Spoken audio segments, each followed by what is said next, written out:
Hello friends, तो कैसे हैं आप लोग। आशा करता हूँ अच्छे होंगे।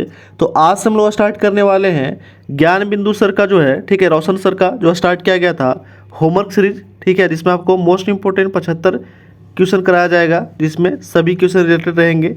और इसमें आपको जो है वो एक जो, ठीक है, पेज दिया जाता है जिसमें आपको क्वेश्चन रहता है, आंसर खुद ही लिखना होता है। तो आज से हम लोग डिस्कस करने वाले हैं, ठीक है।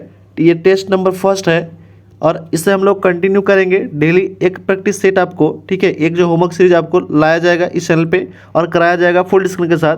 अगर इसको आप अच्छे से कर लेते हैं तो आपको बिहार जो दरोगा वैकेंसी आने वाला है। और इसके पहले जो मध्य निषेध बिहार दरोगा आया था उसके लिए मोस्ट इंपोर्टेंट स्पेशल सीरीज चलाया जा रहा है, ठीक है। तो कृपया अभी तक जो भी चैनल को सब्सक्राइब नहीं किया है तो कृपया सब्सक्राइब कर दें, लाइक कर दें, बेल आइकन दबा दें और अलग अलग ऐसे रिलेटेड ग्रुप पे शेयर कर दें। इसका PDF आपको व्हाट्सएप ग्रुप पे प्रोवाइड कर दिया जाएगा और व्हाट्सएप ग्रुप का लिंक इस वीडियो के डिस्क्रिप्शन में दे दिया गया है, तो वहाँ से आप ज्वाइन कर लीजिएगा।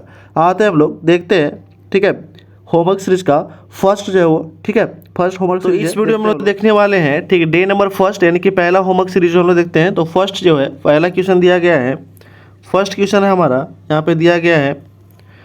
देखते हैं, पहला क्वेश्चन है कि बिहार में पहली बार राष्ट्रपति शासन जो था वो कब लागू हुआ था और उस समय के मुख्यमंत्री कौन थे।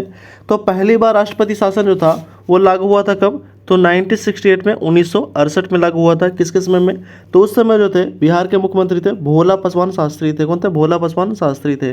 देखिए कुछ कुछ हम लोग बोल देंगे, ठीक है, बोल देंगे और आप लोग ये सीट जो है वो निकलवा लीजिएगा और उसके बाद जो है जो भी हम बोलेंगे डिस्कशन में टोटल नोट डाउन कर लीजिएगा, ताकि आपको एक बार अच्छे से अगर रिविजन कर लेते हैं नोट डाउन करने के बाद में तो आपको एक भी क्वेश्चन छूटने की यहाँ से संभावना नहीं बनेगी।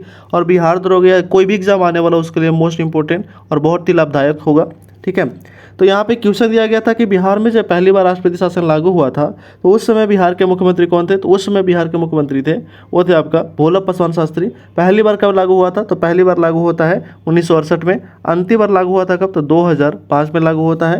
राष्ट्रपति शासन किस आर्टिकल के तहत लगता है, तो अनुच्छेद 356 के तहत लगता है, ठीक है।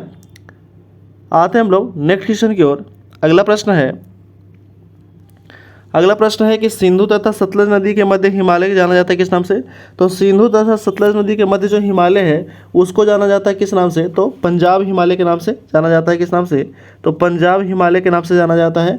पंजाब हिमालय का जो दूरी है कितना से कितना किलोमीटर है, तो 560 किलोमीटर है। और भी 3 पूछ लिया जाता है, ठीक है। कुमाऊं हिमालय, तो कुमाऊं हिमालय जो है वो है सतलज से, ठीक है। कुमाऊं हिमालय सतलज और काली नदी के बीच में है, ठीक है, सतलज और काली नदी के बीच में, और लंबाई कितना है 320 किलोमीटर।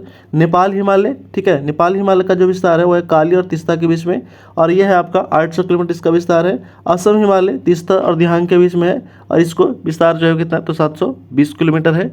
नेक्स्ट क्वेश्चन है, अगला प्रश्न है कि 1809 में फारसी में गिफ्ट टू मैनीथिस्ट किसने लिखा था। तो फारसी में गिफ्ट टू मोनीथिस्ट जो था ये लिखा था किसने, तो राजा राम मोहन राय लिखे थे, ठीक है। राजा राम मोहन राय ने लिखा था। राजा राम मोहन राय ने आत्मीय सभा की स्थापना किया था कब, 1815 में। और उसके बाद 1828 में ब्रह्म समाज की स्थापना किया था राजा राम मोहन राय ने। और सती प्रथा का उन्मूलन, ठीक है, लॉर्ड बेटी के समय में कब, 1829 में किया था, ये भी ध्यान रखिएगा। नेक्स्ट क्वेश्चन है, अगला प्रश्न दिया गया है कि महात्मा गांधी के हिंद स्वराज की रचना मूल रूप से किस भाषा में किया था। तो महात्मा गांधी ने हिंद स्वराज की जो रचना किए थे वो मूल रूप से गुजराती भाषा में किए थे। किस भाषा में, तो गुजराती भाषा में। और ये कब किए थे, तो 1909 में किए थे, ये भी ध्यान रखिएगा, ठीक है, 1909 में। नेक्स्ट है, अगला क्वेश्चन है, दिया गया कि प्रोटेम स्पीकर की नियुक्ति कौन करता है, ठीक है। तो प्रोटेम स्पीकर का जो नियुक्ति करता है वो करता है आपका राष्ट्रपति करता है। कौन करता है, तो राष्ट्रपति करता है। प्रोटेम स्पीकर जो है वो, ठीक है, जब संसद जो स्टार्ट होता है तो उस समय शपथ दिलाने के लिए कि वरिष्ठ जो है संसद का जो वरिष्ठ नागरिक होते हैं उन्हीं को प्रोटेम स्पीकर बनाया जाता है। कौन सा आर्टिकल के तहत, तो आर्टिकल है 180 के फर्स्ट के तहत ये बनाया जाता है, ठीक है। और अभी जो है 18वें लोकसभा के अध्यक्ष कौन है, तो ओम बिरला है। नेक्स्ट क्वेश्चन है, अगला प्रश्न है कि दुग्धधारा और कपिलधारा जलप्रपात किस नदी पे है। तो दुग्धधारा और कपिलधारा जो जलप्रपात है वो कहाँ है, तो वो नर्मदा नदी पे है। कौन सा है, तो नर्मदा नदी पे है। नर्मदा नदी कहाँ से निकलती है, तो अमरकंटक से निकलती है, ये भी ध्यान रखिएगा। नेक्स्ट क्वेश्चन है, अगला प्रश्न है कि आँख में प्रवेश करने वाले प्रकाश की मात्रा को कौन नियंत्रित करता है। तो ये नियंत्रित करने का काम करता है आइरिस करता है। कौन करता है, आइरिस करता है, ठीक है, ये भी ध्यान रखिएगा। नेक्स्ट क्वेश्चन है कि किस अनुच्छेद के तहत राष्ट्रपति प्रधानमंत्री की सलाह से लोकसभा को भंग कर सकता है। तो राष्ट्रपति जो है वो प्रधानमंत्री की सलाह पे लोकसभा भंग कर सकता है, वो है आर्टिकल 85 के तहत भंग कर सकता है, किसकी सलाह पे? तो प्रधानमंत्री या मंत्रिपरिषद की सलाह पे भंग कर सकता है, ये भी ध्यान रखिएगा। नेक्स्ट क्वेश्चन है, अगला प्रश्न दिया गया है, क्वेश्चन नंबर 9 है कि इसरो का गठन कब हुआ था? ठीक है, तो इसरो का गठन हुआ था कब? तो इसरो का गठन हुआ था 15 अगस्त 1969 को गठन हुआ था। ठीक है, इसका हेडक्वार्टर कहाँ है? तो हेडक्वार्टर बेंगलुरु में है। और अभी प्रेजेंट में अध्यक्ष कौन है? तो वी नारायणन है। इसरो का फुल फॉर्म कभी कभी पूछ लिया जाता है, तो इंडियन स्पेस रिसर्च ऑर्गेनाइजेशन, ठीक है, इसका फुल फॉर्म होता है। नेक्स्ट क्वेश्चन है, अगला प्रश्न दिया गया है वो है कि घुड़सवारी के मैदान को क्या कहते हैं? तो घुड़सवारी के जो मैदान होता है उसे क्या कहा जाता है? तो उसे एरिना कहा जाता है। क्या कहा जाता है? तो एरिना कहा जाता है, ये ध्यान रखिएगा। नेक्स्ट है कि विश्व शिक्षक दिवस कब मनाया जाता है? तो विश्व शिक्षक दिवस जो है ये मनाया जाता है आपका 5 अक्टूबर को मनाया जाता है। और ये कब से मनाना चालू किया गया था पहली बार? तो 1994 से मनाना ये स्टार्ट हुआ था, ये भी ध्यान रखिएगा। लेकिन पूछेगा कि राष्ट्रीय या भारतीय शिक्षक दिवस कब मनाया जाता है? तो ये मनाया जाता है आपका 5 सितंबर को। कब से स्टार्ट हुआ था? तो 1962 से स्टार्ट किया था। नेक्स्ट क्वेश्चन है, अगला प्रश्न है कि राष्ट्रपति के द्वारा लोकसभा और राज्यसभा में कुल कितने सदस्य मनोनीत किया जाता है?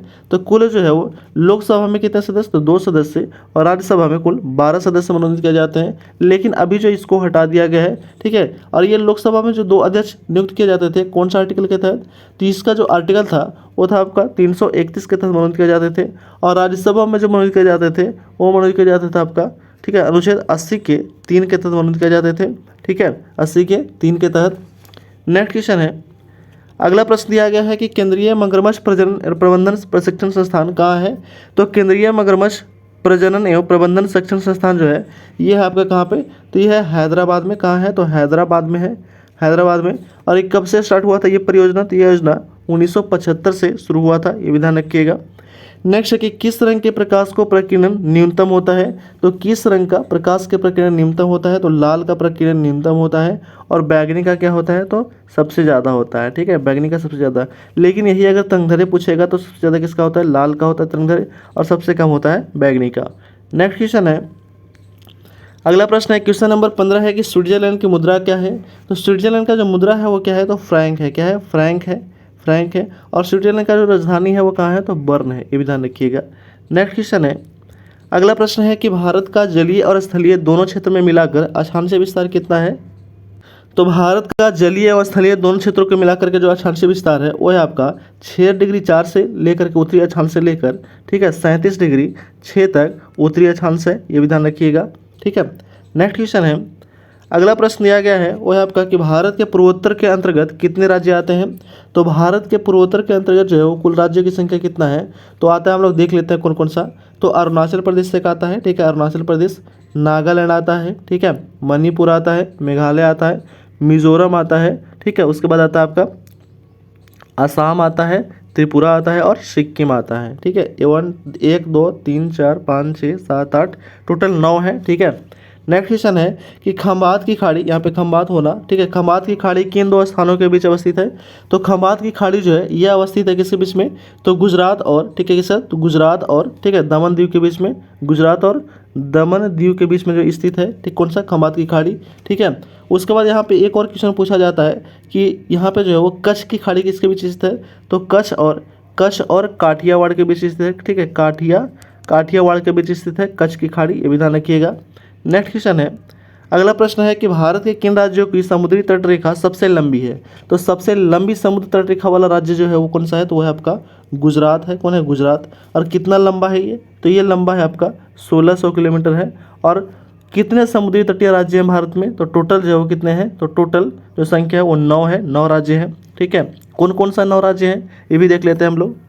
तो वो राज्य कितने थे? 9 थे। ठीक है, कौन कौन हो जाएगा? तो गुजरात हो जाएगा, महाराष्ट्र, गोवा, कर्नाटक, केरल, तमिलनाडु, आंध्र प्रदेश, उड़ीसा और पश्चिम बंगाल। नेक्स्ट क्वेश्चन है, अगला प्रश्न है, ये जो दिया गया है कि भारत का मानक समय कितने राज्यों से होकर के गुजरता है? तो भारत का जो मानक समय रेखा है वो 82.5 डिग्री पूर्वी देशांतर रेखा है। ठीक है, उसको मानक समय रेखा कहा जाता है। और ये कितने राज्यों से गुजरता है? तो ये 5 राज्यों से गुजरता है। कौन कौन सा? तो आंध्र प्रदेश, ठीक है, आंध्र प्रदेश, ठीक है, उत्तर प्रदेश, आंध्र प्रदेश, मध्य प्रदेश, छत्तीसगढ़ और उड़ीसा, ये 5 राज्यों से होकर के गुजरता है। नेक्स्ट क्वेश्चन है, अगला प्रश्न दिया गया है कि भारत का औसत समुद्री तल का मापन कहाँ से किया जाता है। तो औसत समुद्री तल का जो मापन किया जाता है वो चेन्नई से किया जाता है। ठीक है, चेन्नई से किया जाता है, ये भी ध्यान रखिएगा। नेक्स्ट है यहाँ पे अगला क्वेश्चन पूछा गया है कि अगर 0 डिग्री देशांतर रेखा पर दिन का 12 बज रहा है तो 100 डिग्री पूर्वी देशांतर रेखा पर समय कितना बचेगा। तो 100 डिग्री पूर्वी देशांतर रेखा जो है ये अगर मान लेते हैं कि अर्थ है तो इसका जो पूर्वी स्थल है इधर हो जाएगा। ठीक है, और हम ये जानते हैं कि 1 डिग्री में कितना मिनट, तो 4 मिनट बनता है। ठीक है, तो टोटल कितना है, कितना, तो 100, तो 100 गुने कितना हो जाएगा 400, 4 यानी कि 400 हो जाएगा टोटल। 400 में हम 60 से डिवाइड करेंगे तो आएगा कितना, 6.66 आएगा। मतलब जो है ये कितना बजेगा, तो 6 मिनट 40 सेकेंड। ठीक है, 6 मिनट 40 सेकेंड। नेक्स्ट क्वेश्चन है, अगला प्रश्न दिया गया है वो है आपका कि संपूर्ण पृथ्वी का कितना अक्षांश रेखाएं में बटा गया है। तो संपूर्ण पृथ्वी के अक्षांश रेखाओं की जो संख्या है वो टोटल कितना है, तो 179 या 180 टोटल है। लेकिन यही देशांतर रेखा अगर पूछ लिया जाता तो टोटल कितना हो जाता, 360 हो जाता। ये भी ध्यान रखिएगा। नेक्स्ट क्वेश्चन है, अगला प्रश्न है कि विश्व मानचित्र पर सर्वप्रथम भारत को किसने दर्शाया था। तो भारत को सबसे पहले दर्शाने का जो कार्य किया था वो क्या था, आपका टॉलमी किया था। ये भी ध्यान रखिएगा, टॉलमी। नेक्स्ट क्वेश्चन है, अगला प्रश्न है कि भारत के कितने राज्य कर्क रेखा के उत्तर में स्थित है। कर्क रेखा पे नहीं पूछा गया है, कर्क रेखा के उत्तर में पूछा गया है। तो कर्क रेखा पे कितने राज्य हैं, तो कर्क रेखा पे 8 राज्य। कौन कौन सा, तो वह आपका गुजरात, राजस्थान, मध्य प्रदेश, छत्तीसगढ़, झारखंड, पश्चिम बंगाल, त्रिपुरा और मिजोरम, ये 8 राज्य हैं। ठीक है, जो कर्क रेखा पे स्थित है। लेकिन यहाँ पे क्वेश्चन पूछा गया था कि कर्क रेखा के उत्तर में कितने राज्य हैं, तो उत्तर में 12 राज्य हैं और दक्षिण में पूछ लिया जाएगा तो दक्षिण में 8 राज्य हैं। ये भी ध्यान रखिएगा। नेक्स्ट क्वेश्चन है, अगला प्रश्न है कि कर्क रेखा 82.5 डिग्री पूर्वी देशांतर रेखा का एक दूसरे को किस राज्य पे प्रतिच्छेद करती है। तो एक दूसरे पर प्रतिच्छेद करता है कहाँ पे, तो छत्तीसगढ़ में। कहाँ पे, तो छत्तीसगढ़ में प्रतिच्छेद करता है और छत्तीसगढ़ के राज्य के बघेलखंड पठार के पास ये जो है प्रतिच्छेद करता है। नेक्स्ट है कि उत्तरीय, ठीक है, भारतीय महाद्वीप में कितने देश हैं। ठीक है, भारतीय जो उपमहाद्वीप है उसमें कितने देश हैं ये पूछा गया था। तो टोटल कितने देश हैं, तो 7 देश हैं। कितने, तो 7 देश हैं टोटल। कौन कौन से हैं ये देख लेते हैं। तो भारत है, बांग्लादेश, नेपाल, पाकिस्तान, भूटान, श्रीलंका और मालदीव, ये 7 देश हैं। ठीक है, कौन कौन सा, तो भारत, बांग्लादेश, नेपाल, पाकिस्तान, भूटान, श्रीलंका और मालदीव। नेक्स्ट क्वेश्चन है, अगला प्रश्न दिया गया है वो है आपका कि भारत के कितने ऐसे राज्य हैं जिनकी सीमा अंतर्राष्ट्रीय सीमा को स्पर्श नहीं करता है।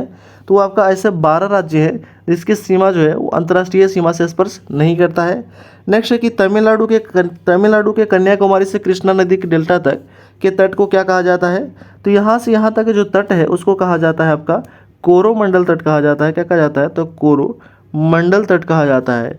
और गोवा से कर्नाटक तक, ठीक है, गोवा से कर्नाटक से लेकर के कन्याकुमारी तक के तट को मालाबार तट कहा जाता है। ये भी ध्यान रखिएगा। नेक्स्ट क्वेश्चन है, अगला प्रश्न है कि सहकारी क्षेत्र के ठीक है विकास के लिए किस वर्ष सहकारिता मंत्रालय की स्थापना किया गया था। तो सहकारिता मंत्रालय की स्थापना किया गया था 2021 में स्थापना किया गया था, ध्यान रखिएगा। नेक्स्ट है कि 2001 से 2011 के बीच में भारत के जनसंख्या में कितनी प्रतिशत की वृद्धि हुआ है। तो 2001 से 11 तक में जो जनसंख्या वृद्धि हुआ है वो हुआ आपका 17.64% वृद्धि हुआ है। ठीक है, 17.64%। ठीक है। नेक्स्ट क्वेश्चन है, अगला प्रश्न है कि केंद्रीय महिला और बाल विकास मंत्री श्रीमती अन्नपूर्णा देवी ने बाल विवाह मुक्त भारत राष्ट्रीय अभियान का शुभारंभ कहाँ से किया है। तो ये शुभारंभ किया है कहाँ से, तो ये न्यू दिल्ली से किया है। कहाँ से, तो न्यू दिल्ली से इसका शुभारंभ किया गया है। ठीक है, कहाँ से, तो न्यू दिल्ली से। कब किया गया था, तो 25 नवंबर 2024 को किया गया था। ये भी ध्यान रखिएगा।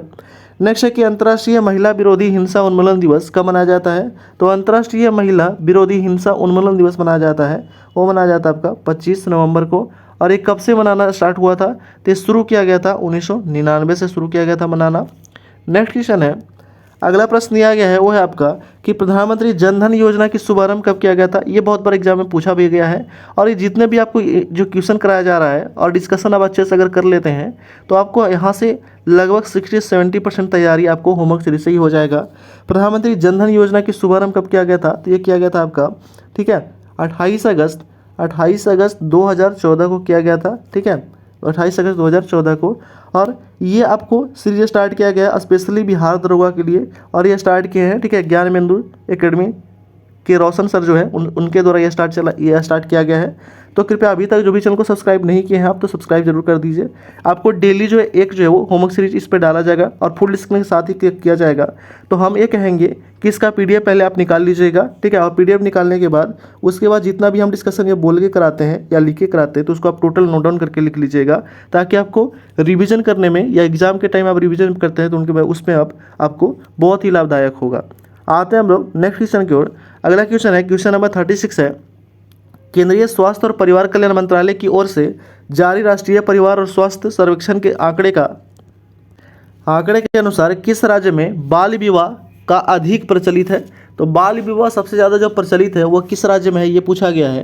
तो ये सबसे ज़्यादा प्रचलित जो है वो वेस्ट बंगाल में है। कहाँ पे? तो वेस्ट बंगाल में कितना परसेंट? तो 41.6% है पश्चिम बंगाल में। लेकिन बिहार में कितना है? तो बिहार में जो है, बिहार में भी है, सेकेंड नंबर पे बिहार है, 40.8% है, ये भी ध्यान रखिएगा। नेक्स्ट क्वेश्चन है, अगला प्रश्न है कि ग्लोबल गर्लहुड रिपोर्ट कौन जारी करता है? तो ग्लोबल गर्लहुड जो रिपोर्ट है वो जारी करता है सेव द, ठीक है, सेव द चिल्ड्रन जारी करता है, ठीक है। सेव द चिल्ड्रन जो है, जो संस्था है वो जारी करता है, ठीक। कौन सा? तो ग्लोबल गर्लहुड रिपोर्ट। नेक्स्ट क्वेश्चन है कि देश में जन्म एवं मृत्यु रजिस्ट्रीकरण अधिनियम कब पारित हुआ था? तो देश में जन्म और मृत्यु ठीक है रजिस्ट्रीकरण ये अधिनियम पारित किया गया था कब? तो ये अधिनियम पारित जो है वो किया गया था 1969 में पारित किया गया था, ठीक है। नेक्स्ट क्वेश्चन है, अगला प्रश्न है कि स्वतंत्र भारत की पहली जनगणना कब हुई थी? तो स्वतंत्र भारत की पहली जनगणना हुआ था 1951 में, 1951 में हुआ था, ठीक है। ये प्रारंभ कब हुआ था? तो प्रारंभ हुआ था 1872 में लॉर्ड मेयो के कार्यकाल में। लेकिन नियमित जनगणना कब हुआ था? तो 1881 में लॉर्ड रिपन के कार्यकाल में हुआ था। और जनगणना प्रत्येक वर्ष, प्रत्येक 10 वर्ष पर इसका आयोजन किया जाता है, ठीक है, यानी कि जनगणना किया जाता है। और 2011 के जनगणना का जो, ठीक है, 2011 के जनगणना का जो आयुक्त थे, अध्यक्ष थे, वो कौन थे? तो C चंद्रमौली थे। नेक्स्ट क्वेश्चन है, अगला प्रश्न दिया गया है कि भारत में सबसे कम आबादी वाला केंद्र शासित प्रदेश कौन सा है? तो सबसे कम आबादी वाला केंद्र शासित प्रदेश जो है वो है आपका कौन है? तो लक्षद्वीप है। कौन है? तो लक्षद्वीप है। और सबसे अधिक अगर पूछेगा तो कौन हो जाएगा? दिल्ली हो जाएगा, ये भी ध्यान रखिएगा, ठीक है, दिल्ली हो जाएगा। नेक्स्ट क्वेश्चन है, अगला प्रश्न है कि भारत में सबसे अधिक वर्षा, ठीक है, वर्षों तक रहने वाला यूरोपीय कंपनी कौन है? तो सबसे ज़्यादा दिन तक रहने वाला यूरोपीय कंपनी है वो है आपका पुर्तगाल है। कौन है? तो पुर्तगाल है। ये सबसे पहले आया था कब? तो आया था 1498 में। और सबसे बाद में गया था कब? यही गया था 1961 में। कब? तो गोवा से गया था 1961 में, 19 दिसंबर 1961 को। इसीलिए 19 दिसंबर को गोवा मुक्ति दिवस के रूप में भी मनाया जाता है। नेक्स्ट क्वेश्चन है, अगला प्रश्न है कि भारत में पुर्तगाल शक्ति का वास्तविक संस्थापक कौन था? तो भारत में पुर्तगाल शक्ति का वास्तविक संस्थापक कहा जाता है किसको? तो अल्बुकर्क को कहा जाता है। किसको कहा जाता है? तो अल्बुकर्क को कहा जाता है। और ये कब आया था? तो ये 1509 में आता है, ठीक है। और 1510 में यूसुफ आदिल शाह से गोवा को जीत लेता है और उसी समय ये अधिकार कर लेता है, ठीक है। नेक्स्ट क्वेश्चन है, अगला प्रश्न दिया गया है कि किस स्थान पर भारत में प्रथम नगर निगम स्थापित किया गया था? तो भारत का प्रथम नगर निगम स्थापित किया गया था कहाँ पे? तो 1688 में। कहाँ पे? तो मद्रास में। इसका पुराना, ठीक है, जिस चेन्नई का पुराना नाम था मद्रास, ठीक है, तो मद्रास में इसका, ठीक है, स्थापित किया गया था पहला कब? तो 1688 में। नेक्स्ट क्वेश्चन है, अगला प्रश्न दिया गया है कि ईस्ट इंडिया कंपनी के किस अंग्रेज गवर्नर को औरंगजेब के द्वारा भारत से निष्कासित कर दिया गया था?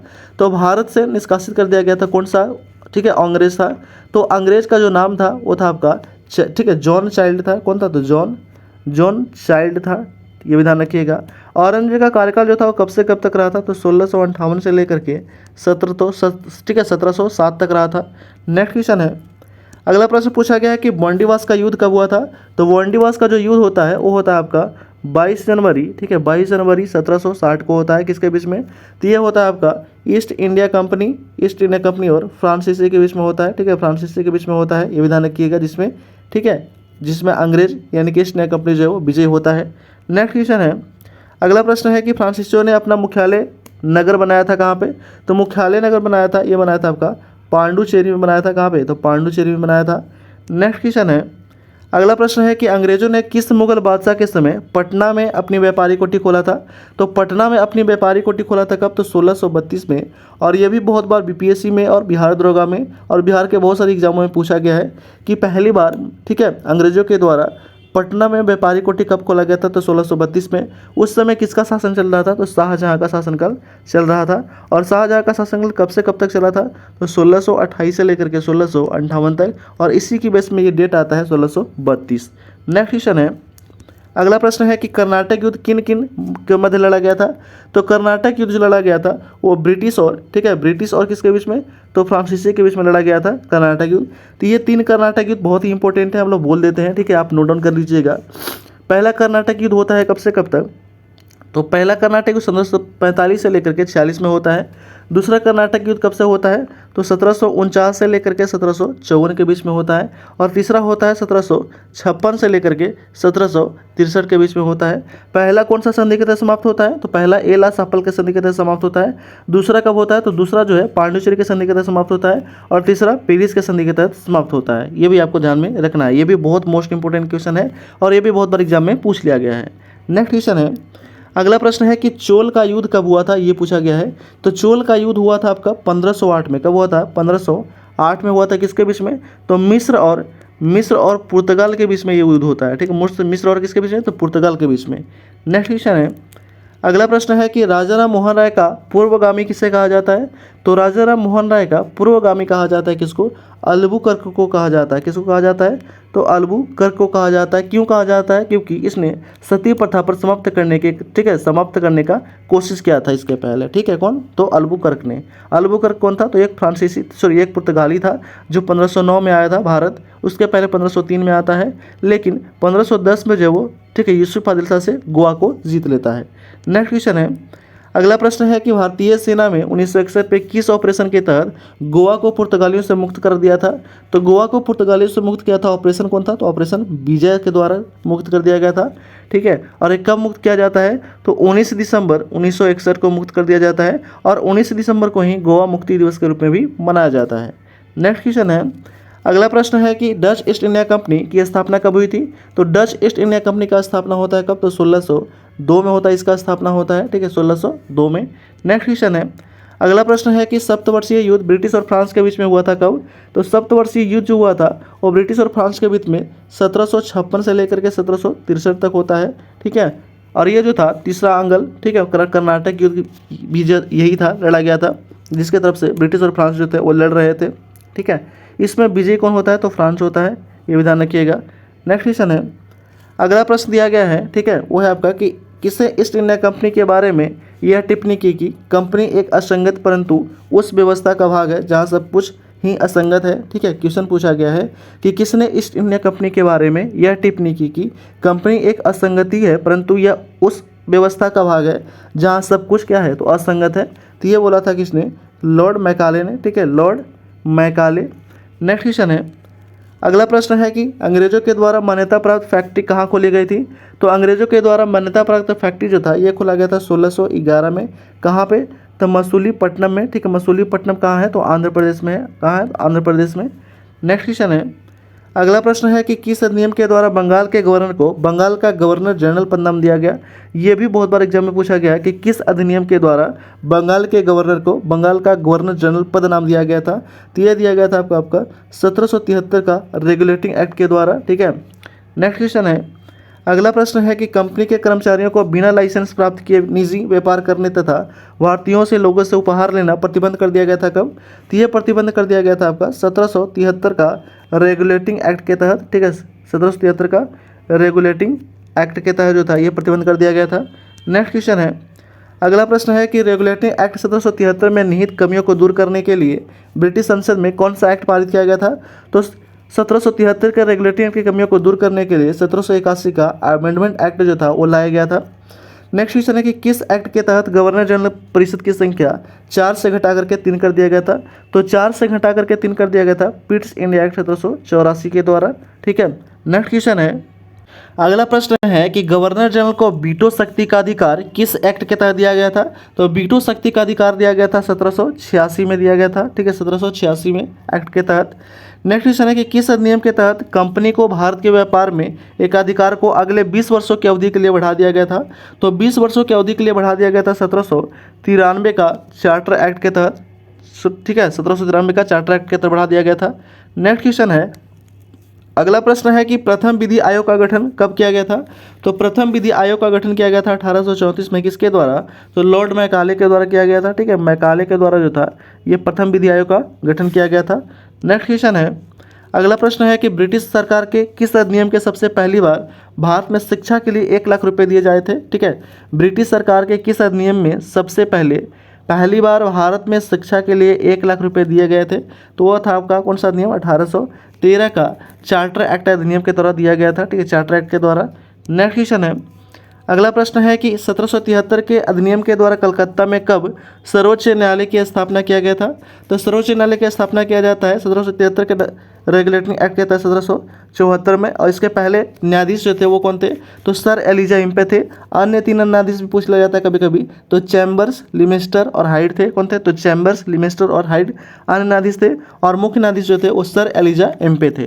नेक्स्ट क्वेश्चन है, अगला प्रश्न है कि किस अधिनियम के द्वारा मद्रास और मुंबई के गवर्नर को बंगाल के गवर्नर जनरल, ठीक है, गवर्नर जनरल के अधीन कर दिया गया था। ठीक है, किस अधिनियम के द्वारा मद्रास और मुंबई के गवर्नर को बंगाल के गवर्नर जनरल के अधीन कर दिया गया था, तो वो कर दिया गया था आपका कौन सा, तो 1773 का, ठीक है, 1773 का रेगुलेटिंग एक्ट के द्वारा जो था, रेगुलेटिंग एक्ट के द्वारा कर दिया गया था। ठीक है, उस समय ब्रिटिश प्रधानमंत्री कौन थे, तो लॉर्ड पार्क थे। नेक्स्ट क्वेश्चन है, अगला प्रश्न है कि 1784 के अधिनियम में पारित होने के समय ब्रिटेन के प्रधानमंत्री कौन थे, तो उस समय जो थे ब्रिटेन के प्रधानमंत्री कौन थे, तो विलियम, ठीक है, विलियम पिट थे, विलियम पिट थे। ठीक है, विलियम पिट थे। नेक्स्ट क्वेश्चन है, अगला प्रश्न पूछा गया कि किस अधिनियम के द्वारा ब्रिटिश संसद में चाय और चीन के साथ व्यापार को छोड़कर ईस्ट इंडिया कंपनी के भारत के साथ व्यापार एकाधिकार को समाप्त कर दिया गया था। ये समाप्त कर दिया गया था 1813 का चार्टर एक्ट के द्वारा। ठीक है, 1813 का चार्टर एक्ट के द्वारा, और पूर्णतः समाप्त कर दिया गया था 1833 में। ठीक है, चार्टर नियम के द्वारा। नेक्स्ट क्वेश्चन है, अगला प्रश्न दिया गया है कि किस चार्टर एक्ट के तहत बंगाल के गवर्नर जनरल को संपूर्ण भारत का गवर्नर जनरल बना दिया गया था। तो बंगाल के गवर्नर जनरल को संपूर्ण भारत का गवर्नर जनरल बना दिया गया था 1833 का चार्टर अधिनियम के द्वारा। ठीक है, नेक्स्ट क्वेश्चन है, अगला प्रश्न है कि भारत का प्रथम गवर्नर जनरल कौन था। तो भारत का प्रथम गवर्नर जनरल जो था वो था आपका लॉर्ड विलियम बेंटिंक था। लॉर्ड विलियम बेंटिंक जो था वो भारत का प्रथम गवर्नर जनरल था। ठीक है, और इसका जो कार्यकाल था कब से कब तक, तो 1828 से लेकर के 1835 तक था कार्यकाल। नेक्स्ट क्वेश्चन है, अगला प्रश्न है कि गवर्नर जनरल की परिषद में एक कानून ठीक है सदस्य को शामिल किया था। सर्वप्रथम कानून सदस्य के रूप में किसे नामित किया गया था। तो कानून सदस्य के रूप में नामित किया गया था किसको, लॉर्ड मैकाले को नामित किया गया था। ठीक है, लॉर्ड मैकाले को जो है वो नामित किया गया था, लॉर्ड मैकाले को। नेक्स्ट क्वेश्चन है, अगला प्रश्न है कि भारत में कितनी शास्त्रीय भाषाएं हैं। तो भारत में जो है अभी कितनी शास्त्रीय भाषाएं हैं, तो 6 शास्त्रीय भाषाएं हैं अभी। कितना कौन कौन सा है, तो तमिल है, ठीक है, तमिल है, संस्कृत है, तेलुगु है, मलयालम है, उड़ीसा है, ठीक है, सॉरी उड़िया है। ठीक है, ये 5 है, 1 2 3 4 5, कौन कौन सा, सॉरी 6 थे, तमिल, संस्कृत। ठीक है, तो कौन कौन जो थे शास्त्रीय भाषाएं थे एक बार देख लेते हैं हम लोग। ठीक है, कौन कौन सा, तो तमिल था, ठीक है, तमिल था, संस्कृत था, तमिल संस्कृत, उसके बाद तेलुगु था, मलयालम था, उड़िया था और कन्नड़ था। ये 6 जो थे वो पहले थे, लेकिन अभी प्रेजेंट में फिर 5 जो है वो और जोड़े गए हैं। कौन कौन सा, तो 5 जोड़े गए हैं आपका पाली, ठीक है, पाली जोड़े गए हैं, प्राकृतिक, बंगाली, मराठी और असमिया जोड़े गए हैं। ठीक है, ये 5 जो है और जोड़े गए, टोटल कितना हो गए, 11 हो गए। नेक्स्ट क्वेश्चन है, अगला प्रश्न दिया गया है वो आपका कि भारत का सबसे प्राचीनतम नृत्य कौन सा माना जाता है। तो भारत का सबसे प्राचीनतम नृत्य माना जाता है वो आपका भारतनाट्यम माना जाता है। ठीक है, भारत नाट्यम जो है ये माना जाता है, और ये कहाँ की है, तो ये तमिलनाडु का है। कहाँ का है, तो तमिलनाडु का है। ठीक है, तमिलनाडु का है। ठीक है, नेक्स्ट क्वेश्चन है, अगला प्रश्न है कि भारत में कितने शास्त्रीय नृत्य हैं, ये पूछा गया है। तो भारत में कुल 8 शास्त्रीय नृत्य हैं। कितने, तो 8 है। कौन कौन सा है, तो भारतनाट्यम है, ठीक है, भारतनाट्यम है, कुचिपुड़ी है, कथकली है, मोहिनीअट्टम है, उड़िया है, मणिपुरी है, सतरिया है और कथक है। ठीक है, तो कथक है। कौन कौन सा है, तो एक बार फिर से देख लेते हैं। भारतनाट्यम है, कथक, ठीक है, उसके बाद कौन सा, कुचिपुड़ी है, उसके बाद आपका कथकली है, फिर आपका मोहिनीअट्टम, फिर उड़िया है, फिर मणिपुरी है, फिर सतरिया है और फिर क्या है, कथक है। ठीक है, तो ये कितने हैं, तो 8 शास्त्रीय नृत्य हैं। नेक्स्ट क्वेश्चन है, अगला प्रश्न है कि कन्नड़ और तेलुगु को शास्त्रीय भाषा का दर्जा कब दिया गया था। तो कन्नड़ और तेलुगु को शास्त्रीय भाषा का दर्जा दिया गया था 2008 में दिया गया था संयुक्त रूप से। लेकिन पहली बार कब दिया गया था किसको, तो पहली बार जो है वो तमिल भाषा को दर्जा मिला था। कब, तो 2004 में मिला था। उसके बाद आपको संस्कृत को मिला था। कब, तो संस्कृत को मिला था 2005 में मिला था। नेक्स्ट क्वेश्चन है और इस वीडियो का लास्ट क्वेश्चन है 75 नंबर क्वेश्चन, और आपको हर सेट में आपको 75 क्वेश्चन कराया जाएगा फुल स्क्रीन के साथ। मणिपुर शास्त्रीय नृत्य में प्रायः किस भगवान के कथा का प्रसंगों का चित्र मिलता है? तो मणिपुरी जो शास्त्रीय नृत्य है उसमें राधा और कृष्ण के, ठीक है, राधा और कृष्ण के जो है भगवान की कथा का प्रसंगों का चित्र मिलता है। तो इस तरह हम लोग, ठीक है, होमवर्क सीरीज का पहला होमवर्क सीरीज हम लोग समाप्त कर लिए हैं फुल स्क्रीन के साथ। तो इसमें आपको मोस्ट इंपोर्टेंट 75 क्वेश्चन कराया गया है, ठीक है। तो कृपया अभी तक जो भी चैनल को सब्सक्राइब नहीं किए हैं तो कृपया सब्सक्राइब कर दें, लाइक कर दें, बेल आइकन दबा दें और अलग अलग रिलेटेड ग्रुप में शेयर कर दें। इसका PDF आपको व्हाट्सएप ग्रुप पर प्रोवाइड कर दिया जाएगा और व्हाट्सएप ग्रुप का लिंक इस वीडियो के डिस्क्रिप्शन में दे दिया गया है, तो वहाँ से आप ज्वाइन कर लीजिएगा। Thanks for watching.